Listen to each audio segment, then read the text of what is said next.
Hey everybody, Hoosier Jedi here with another review for you. This time I'm talking about the Doctor Who episode, The Name of the Doctor. And overall, I have to say, this is a pretty good episode, but let's get right into the real nut of all of this. Obviously, there's going to be some serious spoilers here. And the big thing here, of course, is that we don't actually learn what the Doctor's real name is. Now, I know some people are really upset by that, but frankly, I'm not. Because let's stop and think about this for a second. What is the Doctor's real name? Well, obviously it's a big secret. The Doctor doesn't like to spread it around. But at the end of the day, the Doctor's real name is a word. That's it. That's all it is. I mean, look at the Gallifreyan names. Like Romana, her full Gallifreyan name is something. Romana, I'm not even gonna try and say what it is. Now we've seen other Time Lords with more easily pronounceable names, but like Maxwell and things like that. But at the end of the day, there's really nothing special about the Doctor's name apart from the fact that he doesn't like to share it. He gave that name up. It's the name of the Doctor that's really important. And here, like he said, it's a promise. If we had just said that his name was like Steve or something like that, or the Gallifreyan Clifford or whatever, that's all it would be. A word we've probably never heard before, and everybody's reaction was like, I thought it would have been something more interesting than that. But again, all the Doctor's name is a name his parents gave him. There was never really, almost certainly meant to be anything terribly special about it. There's no magic in it, beyond the fact that we as the audience want to know what it is. But for the Doctor, there is magic in the name of the Doctor. It is a name he chose. It's a promise, like he said. A promise that he will try to be a good and decent person. And we see in this episode what happens when that promise is not kept. But we'll talk a little bit more about that in a bit. Let's kind of get the preliminaries out of the way, shall we? So we've got Vastra, Jenny, and Strax yet again. And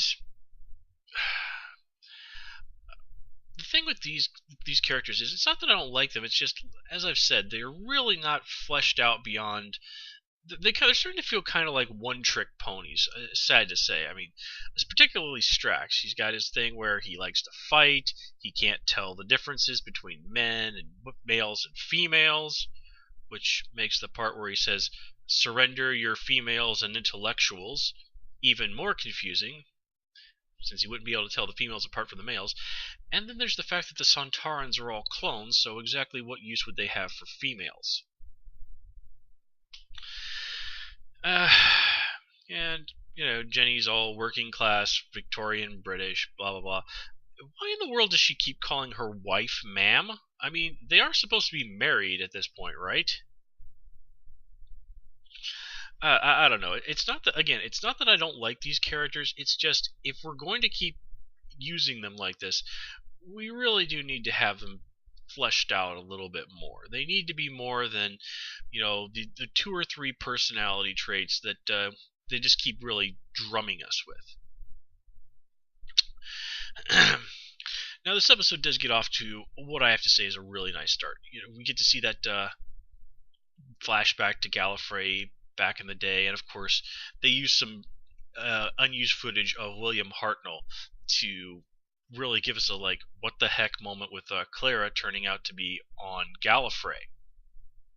Of course, this is all explained in the episode, and I gotta say, this is a fantastic episode explanation for just how the Impossible Girl, how she's possible. I mean, it's great. It's really smart writing there. Of course, this does sort of raise the question, wait a minute, doesn't this mean there is a version of Clara that's a Gallifreyan and who is thus is a Time Lord?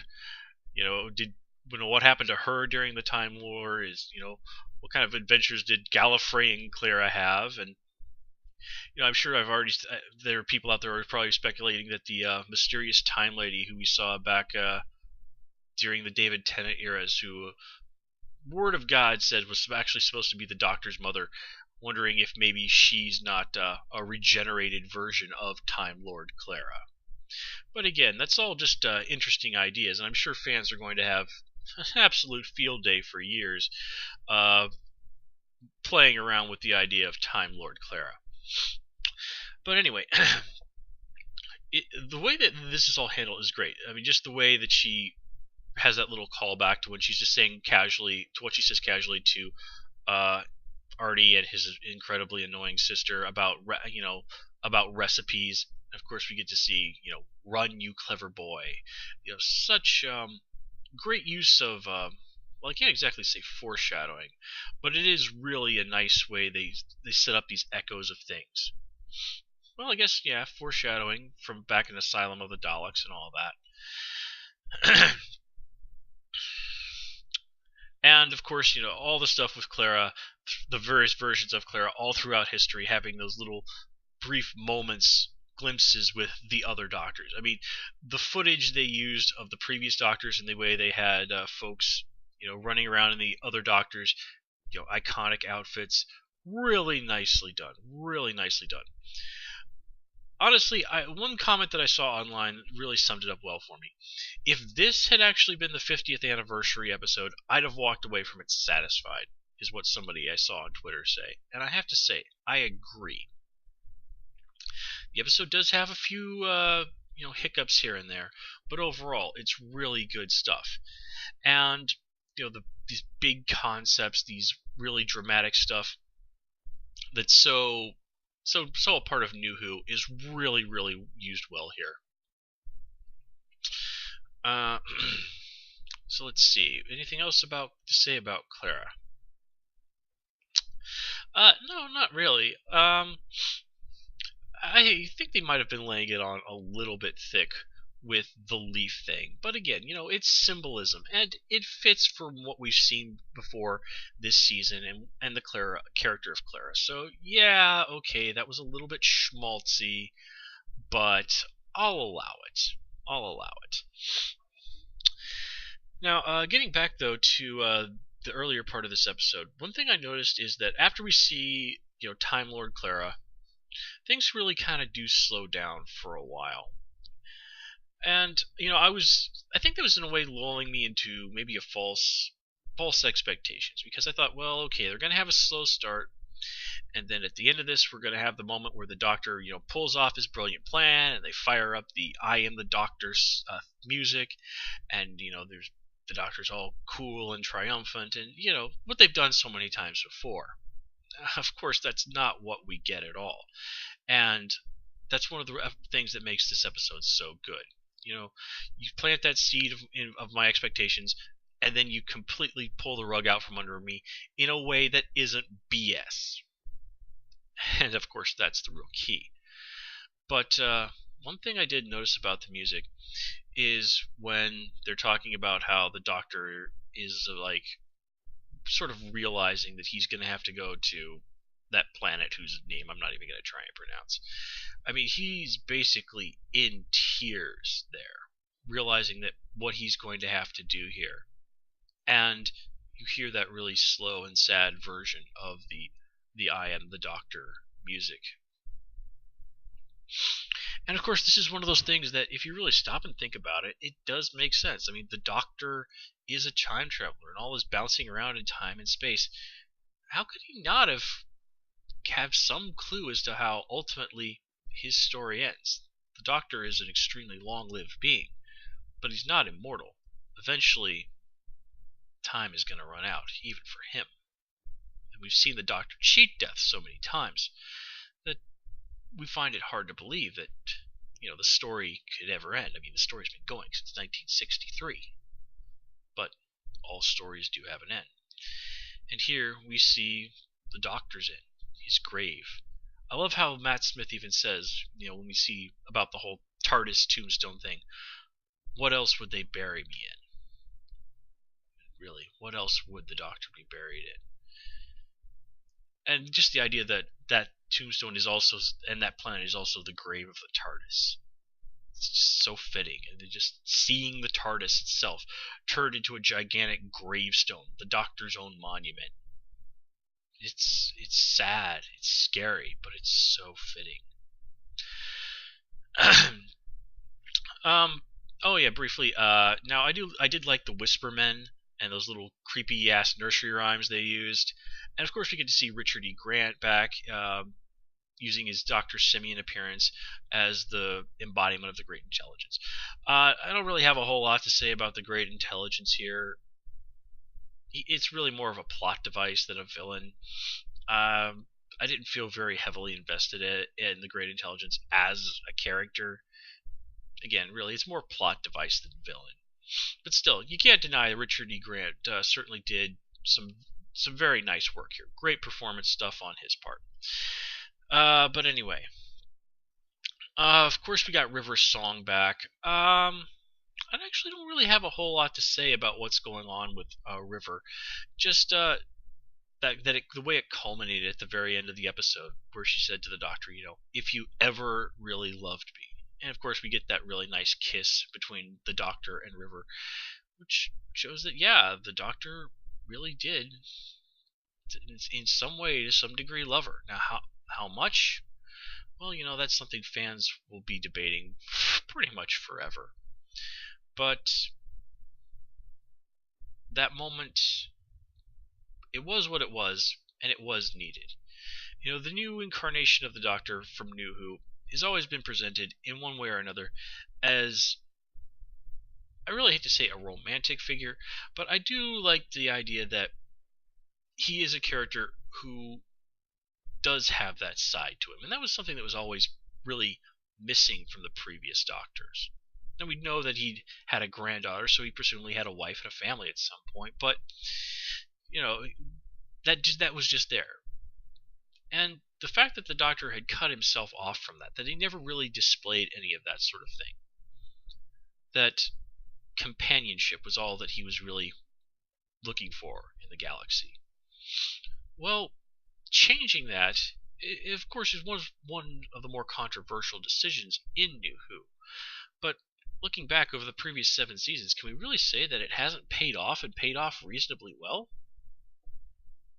I think it has. Now, let me see here. Okay. This is all well and good. But everything is really just the lead up to the big revelation at the end. And this is, of course, the whole thing with John Hurt's Doctor. Now, one thing that I liked about this is they say that, he's not really the Doctor because he had done something that made it so that he no longer had the right to that name. If you stop and think about it, remember back to The Beast Below, when the Doctor basically says to Amy that if he kills the space whale, he would no longer have the right to call himself the Doctor. Now, that kind of gives us some sort of indication as to just what sort of thing this version of the Doctor might have done. Now, what is it that this Doctor might have done? Well, I kind of doubt that it's the whole Time War thing, that I killed all the Time Lords and stuff, because, well, the Doctor's really never made any secret about that. It's just like, well, if that's the big thing, then it's like, well, yeah, we know that. Or it's like, okay, is this is the version of the Doctor that pulled the trigger, or whatever it was? Well, okay, but we've been aware of this for 7 seasons. Getting up on, about 8 years we've been aware of this? Sure, we've never gotten the details, but we certainly know the aftermath, and that's really kind of what's important, isn't it? So you have to wonder, well, what else is there that the Doctor could have done? What else is there the Doctor could have done besides kill off his own race that could be so bad? What could he do worse than killing off all his fellow Time Lords and still consider it worse? Now, there have also been some folks speculating that, Matt Smith is going to leave and that John Hurt would take over as the next Doctor. Well, Season 8 of Doctor Who has been confirmed. I don't think they've confirmed whether or not Matt Smith is going to be back yet. But I gotta say, I don't really think they're probably going to bring in John Hurt as the permanent next Doctor. And one of the main reasons is, and it's certainly not because he's a bad actor in any way, shape, or form. John Hurt is really one of the best living British actors. I mean, seriously, this guy is right on par with somebody like Ian McKellen. I mean, his list of credits really needs no introduction. Although some of the younger folks out there might not be familiar with this guy. Well, he was Mr. Ollivander in the Harry Potter movies, but again, that's really just the drop in the bucket to what that guy has done. His resume is absolutely amazing. But anyway, another thing about John Hurt's Doctor, though, is we don't know if he's from the Doctor's past or from the Doctor's future. Now, some folks have said, from reading things online, that they think that this version of the Doctor was dressed in sort of the 8th Doctor's Victorian or Edwardian or whatever the heck that was, that outfit, and was wearing the 9th Doctor's jacket, indicating that it wasn't Paul McGann's Doctor who regenerated into Christopher Eccleston's Doctor, but rather John Hurt's Doctor. And honestly, it didn't really look like that to me, but honestly, to be perfectly honest, it looked like some sort of raggedy version of the outfit, or some variation of it that, it looked reminiscent, I guess is the most accurate way to say it, in some ways to me, of the outfit that the Valeyard wore. But, that could just be that I didn't get a very good look at it. We'll talk about the Valeyard some more in a second. But if this is true, then this doesn't change that Matt Smith's Doctor is the 11th Doctor. It just means that he's not the Doctor's, regeneration number 10 result. And if that's true, then if you know the story of the Valeyard, somewhere between the Doctor's 12th and final regenerations, that's where the 6th Doctor learned that his future evil self, the Valeyard, that's where he would come from. And if that's the case, then the Matt Smith's Doctor is looking at the possibility that the Valeyard might just be his next step.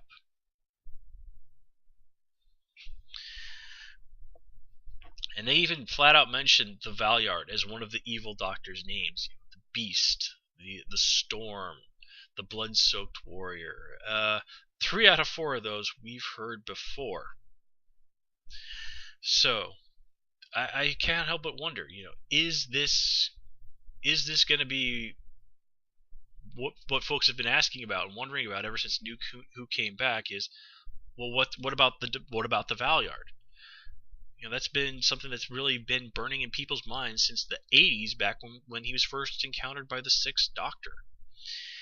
And there's also the fact that Time Lords are only supposed to be able to regenerate 12 times, if I remember correctly. So where did the extra regenerations come from?